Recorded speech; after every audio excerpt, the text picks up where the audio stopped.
नमस्कार, मैं हूं सत्यपाल और आप देख रहे हैं CWB हिंदी न्यूज। शक संवत 1945 विक्रम संवत 2080 आज भाद्रपद मास के कृष्ण पक्ष की नवमी तिथि और दिन शुक्रवार है। तदनुसार अंग्रेजी तारीख 8 सितंबर सन 2023। वहीं आज यानी भाद्रपद कृष्ण पक्ष की नवमी तिथि को गोगा नवमी भी मनाई जाएगी। नंद के आनंद भयो जय कन्हैया लाल की कान्हा के जन्म लेते ही लगे जयकारे। सरकार ने सिम बिक्री के नियम किए सख्त, ये बात नहीं मानी तो लगेगा लाखों रुपए का जुर्माना। हरियाणा सरकार ने हड़ताली क्लर्कों को दी बड़ी राहत, स्ट्राइक के दौरान लिए गए कड़े फैसलों को लिया वापस। हरियाणा सीएम की बड़ी घोषणा, शहरों में शामिल हुए गांवों के खेतों के रास्तों को किया जाएगा पक्का। हरियाणा के गुरुग्राम में 3 दिन तक वर्क फ्रॉम होम के आदेश जारी, G20 को लेकर लिया गया ये फैसला। हरियाणा में हाईकोर्ट की मंजूरी के बाद जारी होगा TGT भर्ती का रिजल्ट, 12 सितंबर को होगी सुनवाई। जनसंवाद कार्यक्रम को लेकर फिर घिरी हरियाणा सरकार, विभिन्न राजनीतिक दलों ने सीएम पर साधा निशाना। हरियाणा की मनोहर लाल खट्टर सरकार में पहले से अधिक पावरफुल हुए चेयरमैन, गनमैन गाड़ी सहित कई बड़ी मांगों को मिली मंजूरी। मून मिशन लॉन्च करने वाला 5वां देश बना जापान, स्नाइपर लैंडर के साथ रवाना हुए H-2A रॉकेट खराब मौसम की वजह से पहले 2 बार टाला गया।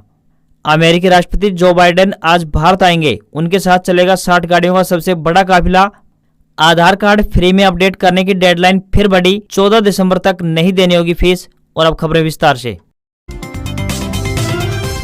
देश में 2 दिन जन्माष्टमी की धूम रही। दूसरे दिन यानी 7 सितंबर को मथुरा में श्री कृष्ण जन्मभूमि में जन्माष्टमी उत्सव मनाया गया। रात के 12 बजते ही भागवत भवन में बाल गोपाल का पंचामृत अभिषेक हुआ। भगवान कृष्ण के चल विग्रह को चांदी से बने कमल पुष्प के सिंहासन पर विराजमान कर उनका अभिषेक किया गया। साथ ही 500 किलो गुलाब के फूल और इत्र की वर्षा की गई। इसके अलावा चांदी की कामधेनु गाय के जरिए भगवान कृष्ण को स्नान कराया गया। इसके लिए 251 किलो पंचामृत का इस्तेमाल हुआ। अभिषेक के बाद नवरत्न कंठा, स्वर्ण निर्मित बांसुरी, कंगन धारण कराए गए। उन्हें जरी से बना गोटा मुकुट, ब्रज रत्न धारण करवाए गए। उधर राजस्थान के चित्तौड़गढ़ जिले के सांवलिया सेठ मंदिर में 1000 ड्रोन के जरिए आसमान में कृष्ण लीलाओं को दिखाया गया। गुजरात और महाराष्ट्र में कई जगहों पर दही हांडी फोड़ने के कंपटीशन हुए। उज्जैन और वाराणसी में 6 सितंबर को जन्माष्टमी मनाई गई। वहीं मथुरा, वृंदावन और द्वारका समेत कई जगहों पर 7 सितंबर को जन्माष्टमी मनाई गई।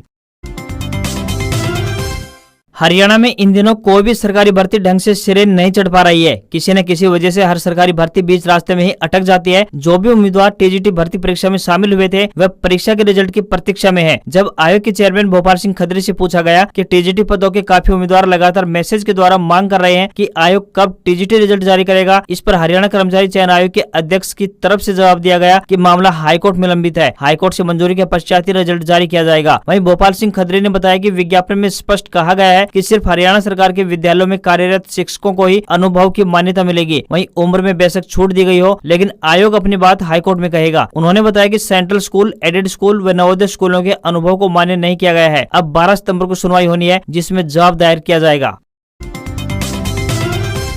हरियाणा कर्मचारी चयन आयोग यानी HSSA के द्वारा निकाली गई विज्ञापन संख्या 4/2017 कैटेगरी नंबर 2 के तहत परिवहन विभाग हरियाणा ने कंडक्टर भर्ती की वेटिंग लिस्ट जारी की है। बता दें कि इस भर्ती के लिए 10 सितंबर 2017 और 17 सितंबर 2017 को हरियाणा SSA के द्वारा परीक्षा आयोजित की गई थी। साथ ही आपको सूचित किया जाता है कि वेटिंग लिस्ट के 69 उम्मीदवारों को नियुक्ति पत्र प्रदान करने हेतु और आप अपनी उम्मीदवारी को सिद्ध करने के लिए आज यानी दिनांक 8 सितंबर 2023 को सुबह 11 बजे क्रम संख्या 1 से लेकर 35 तक के उम्मीदवार तथा दिनांक 12/9/2023 को क्रम संख्या 36 से 69 तक के उम्मीदवार कार्यालय निदेशक राज्य परिवहन Haryana Chandigarh 30 bays building sector 17 Chandigarh में गठित कमेटी के समक्ष उपस्थित हों। राष्ट्रीय राजधानी दिल्ली में G20 शिखर सम्मेलन को लेकर तैयारियां पूरी हो चुकी हैं। 8 से 10 सितंबर तक होने वाले इस सम्मेलन को देखते हुए दिल्ली समेत आसपास के जिलों में ट्रैफिक डाइवर्ट से लेकर सुरक्षा व्यवस्था चाक चौबंद करने के आदेश जारी किए गए हैं। इसके अलावा कर्मचारियों को वर्क फ्रॉम होम के आदेश भी जारी किया गया है। इसी कड़ी में साइबर सिटी गुरुग्राम में भी जिला मजिस्ट्रेट एवं उपायुक्त निशांत कुमार यादव ने इसको लेकर एक चिट्ठी जारी की है, जिसमें जिले के सभी कारपोरेट कार्यालयों और निजी संस्थानों को अपने कर्मचारियों को 8 सितंबर 2023 यानी आज घर से ही काम करने के लिए निर्देशित करने की सलाह दी गई है।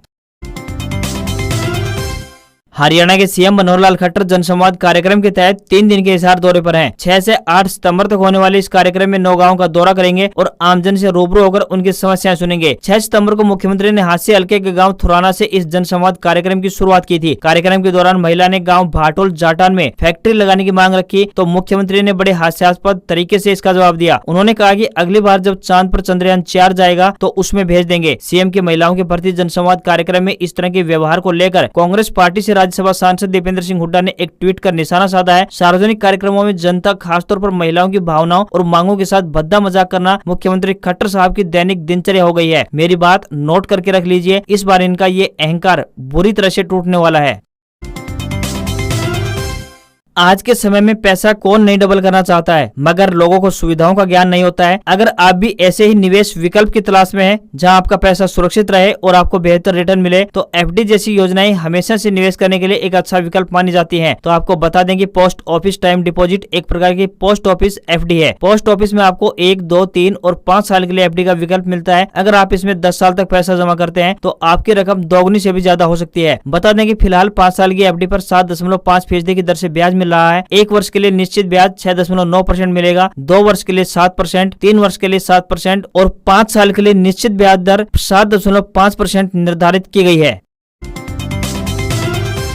हरियाणा परिवहन विभाग ने भ्रष्टाचार और दलालों के हस्तक्षेप को पूरी तरह से समाप्त करने का एक नया तरीका खोज निकाला है। अब विभाग में किसी भी सेवा शुल्क या फिर चालान की जुर्माना राशि पर केवल ऑनलाइन भुगतान ही स्वीकार किया जाएगा। इसके तहत नकद धनराशि के लेन देन को पूर्ण रूप से बंद कर दिया गया है। विभाग के इस फैसले से जहां डिजिटलाइजेशन को बढ़ावा मिलेगा, तो वहीं ट्रांसपोर्टर और आवेदकों को 24 घंटे भुगतान की सुविधा उपलब्ध होगी। वहीं एक ही यूपीआई से बार बार ट्रांजैक्शन होने पर विभाग की नजरें भी दलालों पर रहेंगी और उन्हें पकड़ने में आसानी होगी। विभाग में अब चाहे वाहन रजिस्ट्रेशन हो या फिर ड्राइविंग लाइसेंस से लेकर वाहन पासिंग फीस और चालान की लाखों रुपए की राशि का भुगतान करना हो, इसके लिए विभाग के कार्यालय की सुविधा खिड़की के बाहर लगे बारकोड को स्कैन करना होगा। इसके तुरंत भुगतान होते ही फाइल भी पास हो जाएगी।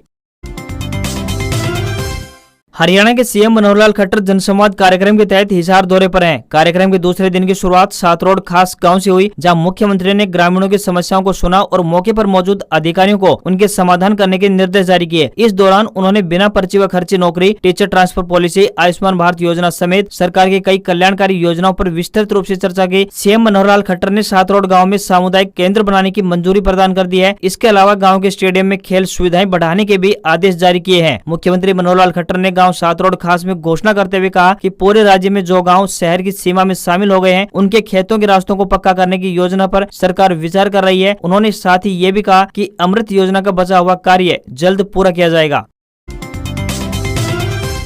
हरियाणा की मनोहर सरकार ने हड़ताली क्लर्कों को बड़ी राहत प्रदान की है। बता दें कि वेतनमान में बढ़ोतरी को लेकर सूबे के 15,000 से अधिक क्लर्कों ने 1 महीने से भी ज्यादा समय तक हड़ताल की थी। इस दौरान सरकार ने नो वर्क नो पे का आदेश जारी किया था, जिसे अब वापस ले लिया गया है। इसके साथ ही हड़ताल के समय को लीव ऑफ काइंड ड्यू के तौर पर माना जाएगा। इसके अलावा एक और बड़ा राहत भरा फैसला लेते हुए कहा गया है, हड़ताल के समय को सर्विस ब्रेक भी नहीं माना जाएगा। वहीं हड़ताल के वक्त की सैलरी भी जारी करने का आदेश जारी किया गया है। वहीं मनोहर सरकार के इन फैसलों पर क्लर्क एसोसिएशन ने खुशी जाहिर की है।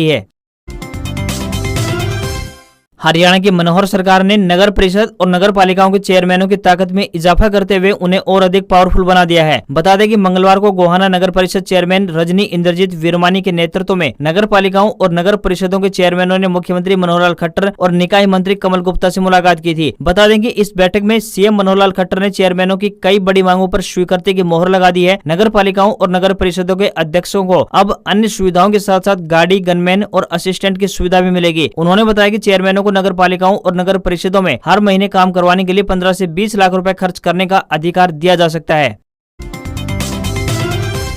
हरियाणा परिवहन विभाग यात्रियों को बेहतर यातायात सुविधा उपलब्ध करवाने के उद्देश्य से निरंतर प्रयास कर रहा है। आमजन के सफर को आरामदायक बनाने के लिए रोडवेज के बेड़े में BS6 मॉडल आधारित नई बसों को शामिल किया जा रहा है। इसके अलावा साथ लगते राज्यों के प्रमुख धार्मिक स्थलों के लिए सीधे बस सेवा का संचालन भी किया जा रहा है। इसी कड़ी में हिसार रोडवेज डिपो ने भी एक बड़ी खुशखबरी प्रदान की है। हिसार रोडवेज डिपो ने राजस्थान में स्थित प्रमुख धार्मिक स्थल गोगामेडी धाम जाने वाले श्रद्धालुओं को बड़ी राहत प्रदान की है। आपको बता दें कि हिसार बस स्टैंड से गोगामेडी धाम के लिए बुधवार से स्पेशल 12 बसों का संचालन शुरू कर दिया गया है। इस बस में प्रति यात्री किराए की बात करें तो 85 रुपए होगा। साइबर धोखाधड़ी के बढ़ते मामलों और एक ही आईडी पर सैकड़ों सिम कार्ड एक्टिवेट होने की खबरों पर संज्ञान लेते हुए भारत सरकार ने अब सिम बिक्री के नियम सख्त कर दिए हैं। नए नियम धोखाधड़ी के जरिए मोबाइल सिम कार्ड की बिक्री को रोकने के मकसद से बनाए गए हैं। ये नियम 1 अक्टूबर से लागू होंगे और टेलीकॉम ऑपरेटरों को 30 सितंबर से पहले सभी पॉइंट ऑफ सेल को पंजीकृत करना होगा। डॉट ने अपने पंजीकृत डीलरों के माध्यम से सिम कार्ड की बिक्री के लिए टेलीकॉम ऑपरेटरों पर 10 लाख रुपए का जुर्माना लगाने की भी घोषणा की है। सिम कार्ड बेचने वाले व्यापारियों को अब पुलिस वेरिफिकेशन के साथ साथ बायोमेट्रिक वेरिफिकेशन रजिस्ट्रेशन भी कराना होगा। साथ ही रजिस्ट्रेशन भी अनिवार्य कर दिया गया है। वैसे रजिस्ट्रेशन की जिम्मेदारी टेलीकॉम ऑपरेटर की ही होगी। फिलहाल सरकार ने सिम कार्ड बेचने वाले व्यापारियों को इसके लिए 12 महीने का समय दिया है, जिसमें वे अपना वेरिफिकेशन और रजिस्ट्रेशन करा सकते हैं। इस कदम की मदद से सरकार धोखेबाज व्यापारियों की पहचान करके उन्हें ब्लैकलिस्ट भी करेगी, साथ ही सिस्टम से बाहर भी कर देगी। बता दें कि अब बिना केवाईसी के टेलीकॉम कंपनियां किसी भी दुकान को अपना सिम कार्ड बेचने की इजाजत नहीं देंगी। Unique identification authority of India यानी UIDAI ने फ्री में आधार कार्ड अपडेट करने के लिए डेडलाइन को 3 महीने के लिए और आगे बढ़ा दिया है। अब आप अपने आधार कार्ड को 14 दिसंबर तक फ्री में अपडेट कर पाएंगे और इसके लिए कोई चार्ज भी नहीं देना होगा। इसके बाद आधार अपडेट करने के लिए चार्ज देना होगा। पहले ये डेडलाइन 14 जून तक थी, लेकिन इसे 3 महीने बढ़ाकर 14 सितंबर कर दिया गया था। ये पहल खास तौर पर उन लोगों के लिए शुरू की गई है जिन्हें 10 साल पहले आधार कार्ड मिला था और अभी तक एक बार भी अपडेट नहीं कराया है।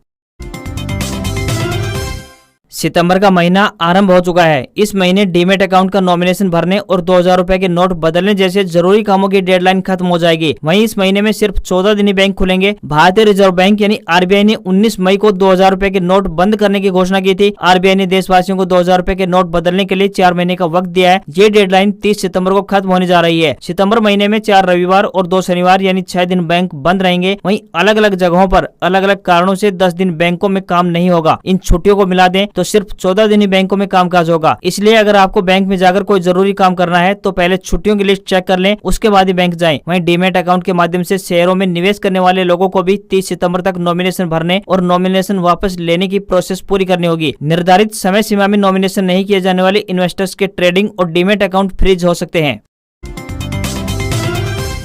भारतीय शेयर बाजार में तेजी देखने को मिली। सेंसेक्स 385 अंक की तेजी के साथ 66,265 के स्तर पर बंद हुआ। वहीं निफ्टी की बात करें तो निफ्टी में 116 अंक की तेजी दिखाई दी और ये 19,720 के स्तर पर पहुंच गया। उधर रुपया अमेरिकी डॉलर के मुकाबले 7 पैसे कमजोर होकर 83 रुपए 21 पैसे के स्तर पर बंद हुआ। यह रुपया का अब तक का सबसे कमजोर क्लोजिंग है। भारतीय सराफा बाजार की बात करें तो भारतीय सराफा बाजार में सोना व चांदी सस्ता हुआ है। 24 कैरेट के 10 ग्राम सोने की कीमत 59,125 रुपए पहुंच गई है, जो कि 22 कैरेट प्योरिटी वाला 10 ग्राम सोना 54,159 रुपए पर पहुंच गया है। इसके अलावा 999 प्योरिटी वाली 1 किलो चांदी की कीमत 71,180 रुपए पर पहुंच गई है। आज खबरों में बस इतना ही। देखते रहिए आपका अपना हरियाणा का सबसे बेहतरीन news channel CWB Hindi news. नमस्कार, आपका दिन शुभ हो।